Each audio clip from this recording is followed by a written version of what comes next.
Hey everyone, welcome back to Solo Party for our showdown with the Butcher. This is going to be our first Nemesis encounter for the campaign. This is a special showdown that happens during the settlement phase, so let's get one thing clarified real quick before we jump into that. Last video, we gained a secret fighting art with both Alistair and Urza, and whenever you gain fighting arts or secret fighting arts in this game, you're going to look at the Vaultless story event. If this were a normal fighting art, we would go through the whole event, roll on the chart and all that, but since it's a secret fighting art, we just get to gain it and then choose to gain a torment or systemic pressure. So Alistair got a torment, and Urza already had a torment, so I gave her a systemic pressure instead. All right, for the Butcher fight, we have Zachary up there as our scout, and then from left to right, Alphonse, Urza, Lucy, and Nancy. For those unfamiliar with the Butcher, we start out with the trait cards Fast Target, which says at the beginning of each monster turn, reshuffle the Butcher's hit location deck. Berserker, which means we draw +1 AI card every monster turn. And then Dreaded Trophies, which are just going to accumulate extra benefits for the Butcher as he kills our survivors. Okay, so for our first turn, we're going to set up Urza to be the target of these first attacks. We'll have her move forward 5. And then we'll use the Rawhide Headband's ability to look at the top 2 AI cards and put them back in any order. We drew Devour Lantern and Wild Carve. Out of these, we're going to want Devour Lantern on top so we don't get targeted by that attack because on the movement there, they won't be able to make it all the way towards us, but then they will be able to get us with Wild Carve.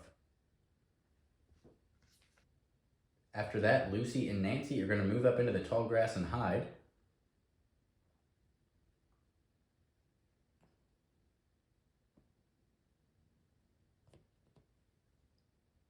And then both Zachary and Alphonse are going to try to get behind this stone column.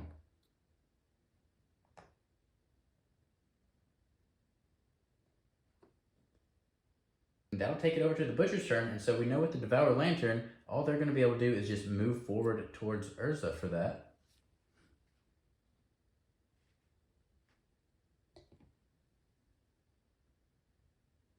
And then we know they are going to be able to make it to us with Wild Carve.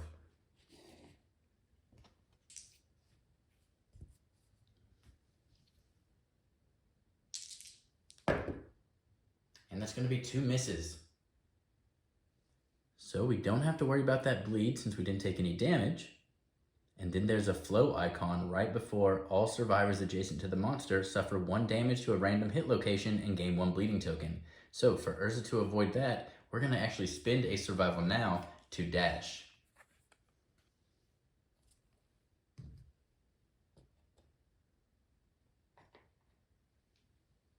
And now nobody's adjacent for that last effect to trigger, and it goes back to the survivors. So we're in the perfect spot with Urza for a blind spot attack, so we're going to go ahead and do that.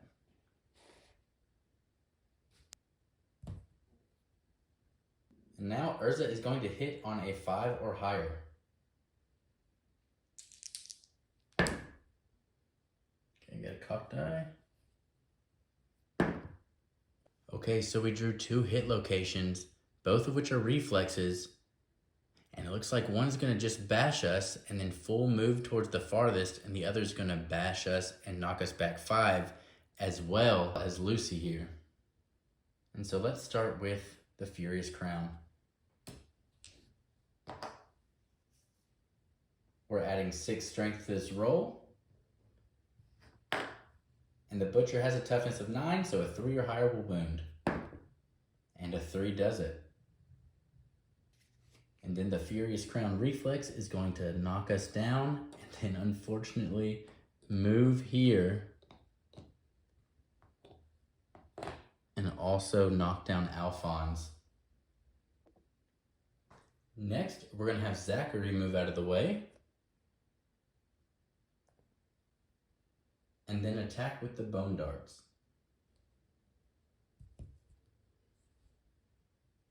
We need to roll a 7 to hit. That'll do it. Okay, and we got the thick cape. The Butcher's cape is decorated with the shriveled, screaming faces of its victims. As a reflex, the attacker rolls a d10. If the result is greater than their courage, they suffer brain damage equal to the monster's level. Okay. Zachary has 0 courage, so we will be taking that brain damage after this. We wound on a 5 or higher. And that'll do it, okay. And before Zachary ends his turn, he's going to spend a survival to encourage Alphonse.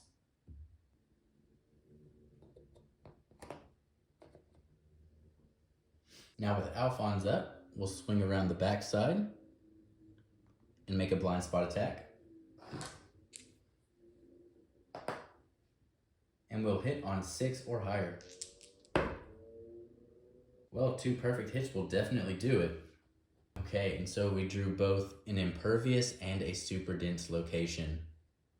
So we'll just go ahead and start with the cleaver. The attacker's heart is frozen with dread, and the attacker gains 1 insanity. And our spinning sword isn't frail, so we can go for the armored pig shoulder as normal.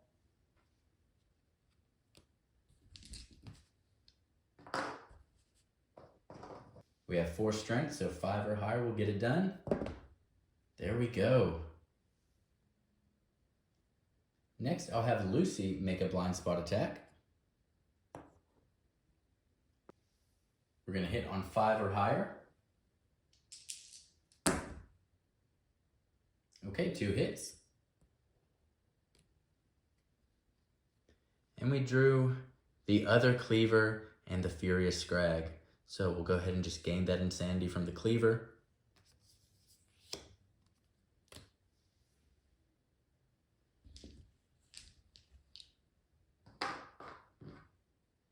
Alright, so we're already adding 6 strength to this attack, so a 3 or higher will wound. We also have sharp, so we can roll a d10 and add that to this as well. Okay, so only 1, so that means we are still going to wound on a 2 or higher.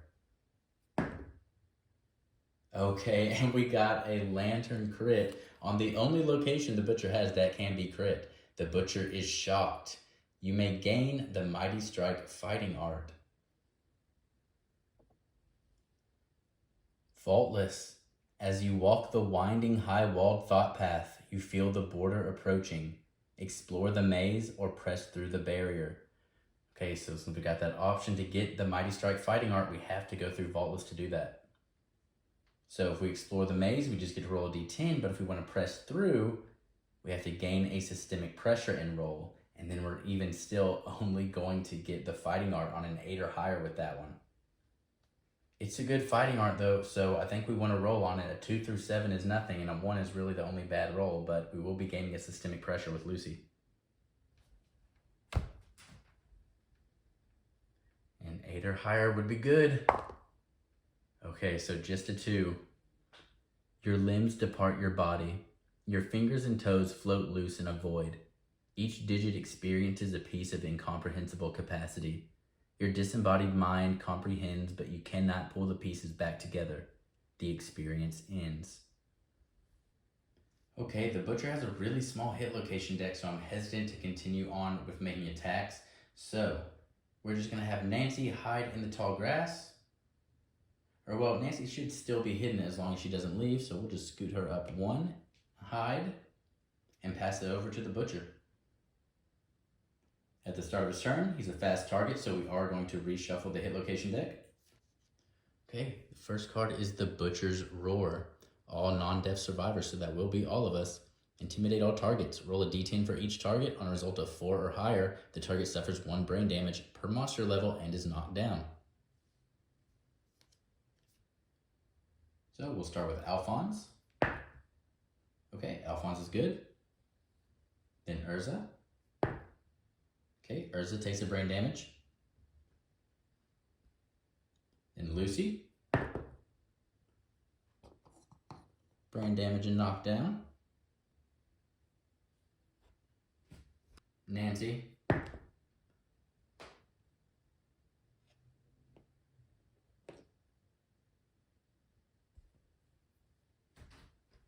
And then Zachary. Okay, and Zachary's good. Okay, he drew a mood, Lantern Frenzy. When Lantern Frenzy comes into play, a random survivor gains the priority target token. It cannot be moved for any reason. And then we'll draw another AI card. While Lantern Frenzy is in play, the Butcher gains +2 movement and +1 speed token. At any time, the survivor with the priority target token may sacrifice themselves and lead the Butcher far away. They perish and their gear is archived. In the showdown immediately, skip the aftermath. Discard Lantern Frenzy if the survivor with the priority target token is killed. Wow, that is a very interesting option. Let's roll to see who gets the priority target token. We've got 5 survivors. So in the order of Alphonse, Urza, Lucy, Nancy, Zachary, they'll each get 2 numbers. And that's going to be Urza. And then we draw Lantern Hunger. The Butcher disappears in a flash of light, reforming from the glow of a survivor's lantern. Target the furthest survivor. Well, we have the priority target token as well, so we will be targeting Urza. Place the Butcher in an unoccupied space adjacent to the target. Okay.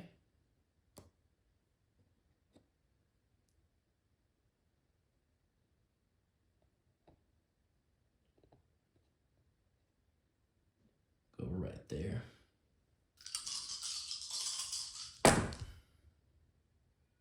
Okay, so that's only going to be 2 hits for 1 damage each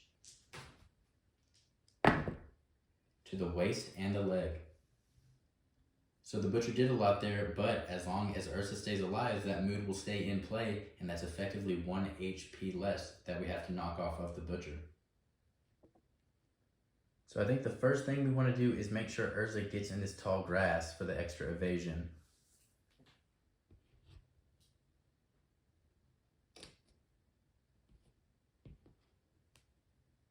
And we will go ahead and make an attack from there. We need a 6 or higher to hit.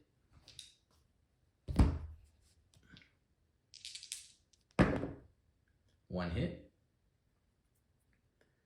Okay, to the Furious Shoulder. Okay, so it is a reflex, so even if we wound, we're going to get bash and knock back 5. We need a 3 or higher to wound. And that is going to do it. So now we're going to take it over to Zachary and move him 4 spaces, which gives us a shot at the Butcher with the Bone Darts. 7 or higher for a hit, and that's not going to do it. We will, however, spend a survival in order to encourage Lucy.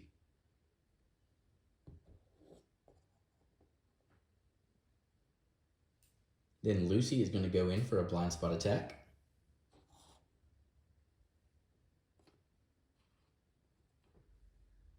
And hit on a 5 or higher.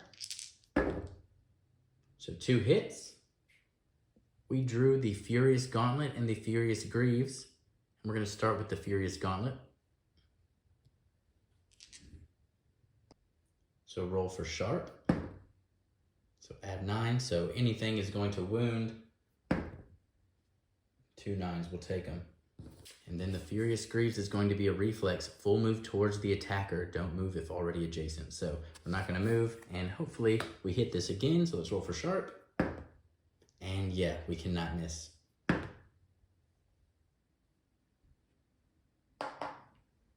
And finally, I think Lucy's going to return the favor and encourage Nancy.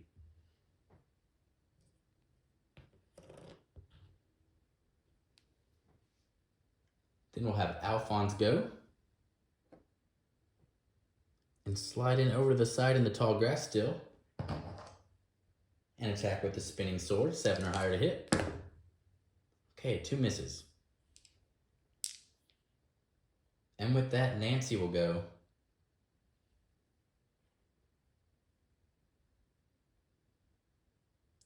And we'll just move up 1. We have reach with our weapon, so we'll attack with the long sword. And we need 6 or higher. 1 hit. Okay, and it's to the cleaver, so we can't wound it, and we're going to gain the insanity. Okay, for the first card, we got Lantern Hunger. So we're going to teleport over there by Urza.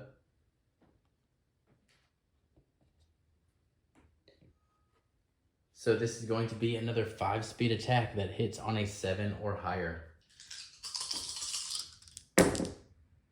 So that's going to be 2 more hits.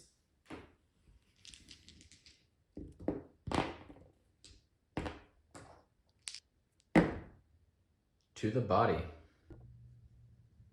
And then for the follow-up, we drew Devour Lantern. So Urza's still going to be our target. 2 speed, again hitting on 7 or higher.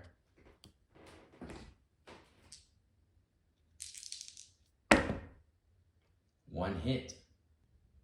And then because we want to avoid that after damage effect, we are going to spend a survival here to dodge.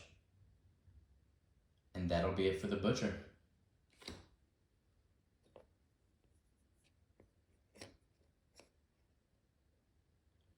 So Urza stands back up at the start of the turn. They've been doing good work for us, so let's go ahead and continue with that around to the back.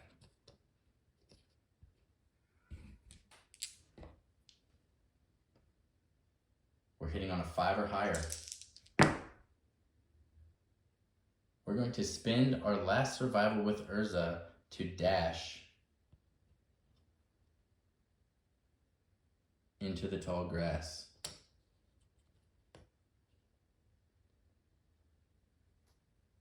Oh, so I just realized I rolled the wrong stats, but it wouldn't matter because we didn't hit anyways and we still would have dashed away. But now we're going to send Lucy in to make the attack with the Diamond Scab Katar, which is the 3 speed, and we're going to hit on 5 or higher.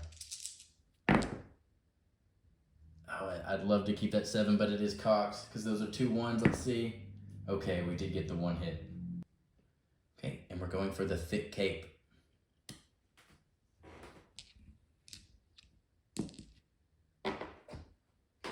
We'll roll for sharp. Okay, 1, so we can still miss if we roll another 1, but we hit on a 2 or higher. And, all right, crazier things have happened. We rolled 2 perfect hits before, and we rolled 2 1s here. So as a reflex, the attacker rolls a d10. If it's greater than our courage, we're going to take a brain damage. So our courage with Lucy is 0, so we are just going to take that brain damage. Extremely disappointing couple of rolls there. Let's see if we can get Alphonse to maybe get some lucky hits in the blind side. 6 or higher hits. No hits, okay. Then we'll move Nancy up. Right here.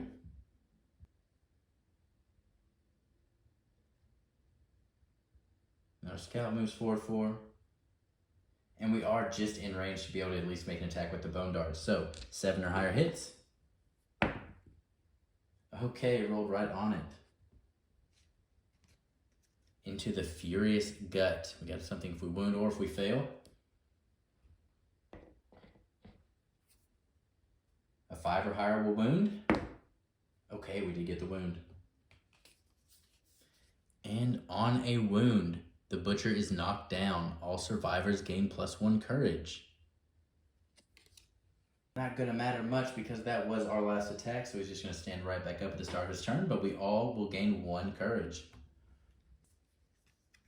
And he is going to wild carve, so unfortunately we are going to get ran over. I didn't really consider that. I guess I was thinking maybe we would have killed him on that turn, and that didn't really work out for us.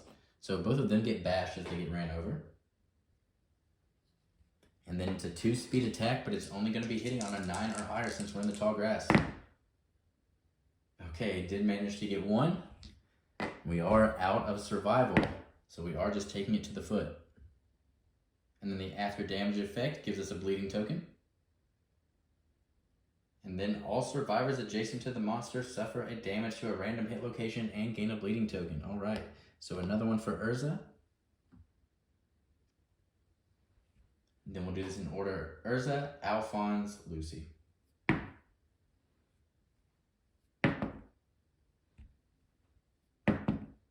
Leg, hand, and waist. Okay, we draw another Lantern Hunger, so a 5-speed attack, but again, 9 or higher to hit.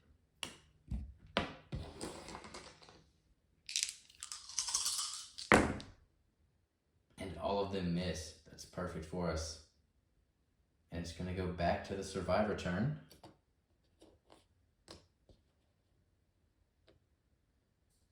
They unfortunately got knocked down on the Butcher's turn, so they're going to stay down for another turn until they get encouraged. I'm I'm gonna start this one off with Zachary, who's gonna back up a little into the tall grass, but stay in range for a bone dart. So hit on a 7 or higher. Okay, good.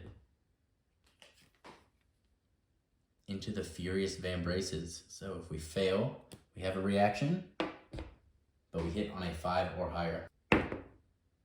There we go.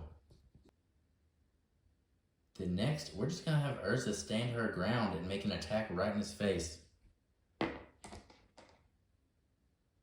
Gonna hit on a 6 or higher. Okay, 2 misses. And I think we are gonna leave Urza where she's at.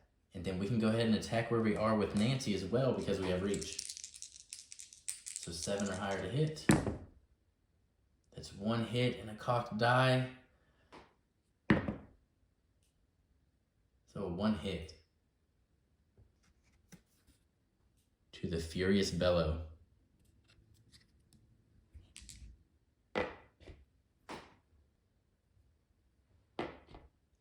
So a 4 or higher will wound. There we go, another wound. We are getting the Butcher down to its last legs. And as a reflex, the Butcher unleashes a deep guttural roar. Unless the attacker is deaf or has 3 or more curves, they suffer brain damage equal to the monster's level and is knocked down. So Nasty taking another brain damage and getting knocked down. And then we're going to use Nancy to go ahead and spend a survival to encourage Lucy to get up. And hopefully Lucy can get 2 hits on this attack to finish the Butcher off. We're rolling 3, we're in the blind spot, so we hit on a 5 or higher. That's 3 hits. Let's just hope we don't draw into the trap.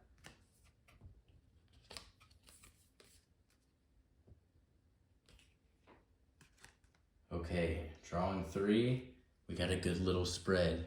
The Thick Cape, the Furious Scrag with the Death Blow, and the Butcher's Mask. We did draw the Death Blow hit location, and we're basically using our best weapon, so I think we can get this. And I think, like I said, I think we can guarantee a wound. So I think we start with the Butcher's Mask into the Furious Scrag. And so that is going to be a wound. So they get another -2 toughness, which means now no matter what, we are going to hit again. So we do have to make the roll just in case we do crit, and we'll do something else instead of the Death Blow, but we're hoping we don't crit right here because we want that Death Blow ability. So let's see if we can get it. And there we go, we did get it. The Death Blow. If the Butcher is killed at this location, it is beheaded. Curiously, its lifeless body remains standing. The survivors rejoice and the moment changes them forever. Each survivor may select to gain either 1 permanent evasion or 1 permanent accuracy. And then you add +2 to the result of your roll on the Butcher's rewards in the aftermath. We could have not asked for really a better first Nemesis encounter, and I think it's all because of that Diamond Scab Katar. Alright, for a victory, the Butcher is an inspiration. Any victorious survivor may immediately select Axe weapon proficiency, regardless of age milestone. So I'll have to check with this real quick. I'm not sure if I can gain weapon proficiencies yet or not. I'll figure that out before the next video. But if I can, there's no reason why everybody shouldn't go ahead and gain it, because we can always just replace it later on if we need to. And, you know, maybe one of them will end up using an axe at some point. And then, of course, we also all get our hunt experience. And in the rewards, it says, roll a d10 and add the Butcher's level to the result. The group gains any listed resources or gear and add them to the settlement storage. So we're getting +1 to it from the Butcher's level, and then +2 because we got that Death Blow. So this is a big roll for us here. We get a +3 to it. Okay, 5 + 3 is 8. So on a 7 through a 9, we get the Butcher's Cleaver rare gear and 1 Broken Lantern resource. So without that extra, we would have gotten just the Broken Lantern resource. So getting the Butcher's Cleaver rare gear, which I'm going to go ahead, I'm pretty sure is an axe. So we'll be able to start making use of that axe weapon proficiency soon. Hopefully, again, I got to check that, but Either way, after a special showdown, we go back to that settlement phase, back to the update death count. Nobody died, so we're good there. We don't have any milestones to check. We don't have any new resources really to develop. We got the extra broken lantern resource, but nothing I want to do with that right now. So all we have left to do is prepare departing survivors to go on a normal hunt again. So I will see you all next video. Thanks for watching.